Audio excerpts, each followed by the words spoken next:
Tonight, two teams from two different worlds walk onto the same pitch. On one side, South Korea, the pride of Asian football. On the other, the Czech Republic, carrying the flag for Europe. It's June 11th, 2026, the second match of the World Cup in Guadalajara, Mexico. But this isn't just one game. It's a tiny piece of a much bigger argument fans have had for decades. Is European football still better than Asian football? For years, the answer felt obvious. Europe ruled the world. But then, something started to change. There's one stat about World Cup finals that makes Europe look untouchable. And there's one result, not long ago, that completely broke the rules. By the end of this video, you'll know which side is really winning, and it's closer than you think. So let's set the scene. This is a Group A match at the 2026 World Cup, the first World Cup ever with 48 teams. South Korea versus the Czech Republic, kicking off at 10 p.m. Eastern Time at the Estadio Akron in Guadalajara. South Korea come in ranked around 25th in the world, led by their captain, Son Heung-min, who plays in Europe and is at his fourth World Cup. Their coach is Hong Myung-bo. The Czechs are ranked around 44th, coached by Miroslav Kobek, with a dangerous striker named Patrick Schick. Here's a fun twist. These two teams have barely ever played each other. Only a few friendlies, and the last time, back in 2016, South Korea won 2-1. So who really has the edge?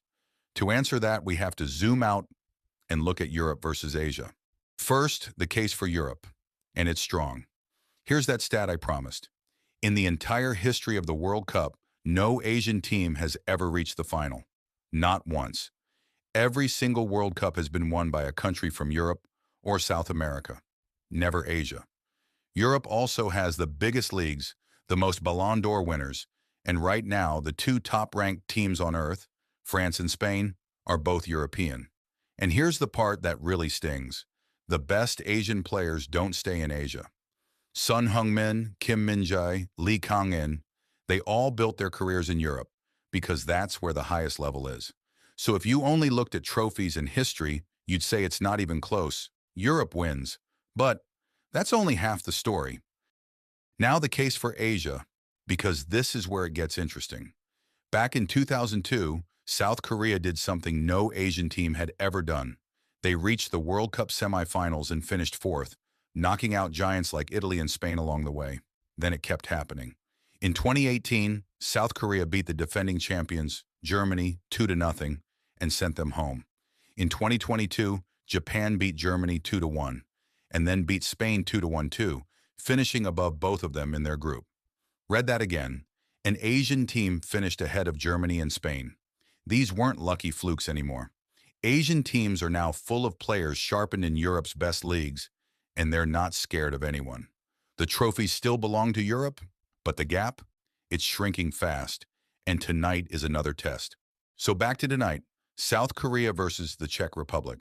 South Korea are Asia's most successful World Cup team, with that famous 2002 run and big wins over teams like Germany. They've got pace, energy, and a world-class captain in Son Heung-min. The Czech Republic have history too. As Czechoslovakia, they were World Cup runners-up twice, in 1934 and 1962. But here's their problem. This is their first World Cup in 20 years, since 2006. They barely qualified, sneaking through the playoffs on penalties. So you've got a hungry rising Asian side against a proud European team trying to prove it still belongs. On paper, South Korea are the favorites, but Europe has a habit of showing up when it matters most. So, who wins? Is European football still superior to Asian football? Here's the honest answer. If you count trophies, finals, and depth, yes, Europe is still on top. No Asian team has ever lifted the World Cup or even reached the final. But if you're asking who's catching up the fastest, it's clearly Asia. South Korea beating Germany, Japan beating Germany and Spain, that's not luck, that's a trend. The truth is, the gap that once felt huge is now razor thin. And matches like South Korea versus the Czech Republic are exactly where that gap gets tested. So Europe still leads, for now, but for now might not last much longer. Now I want to hear from you.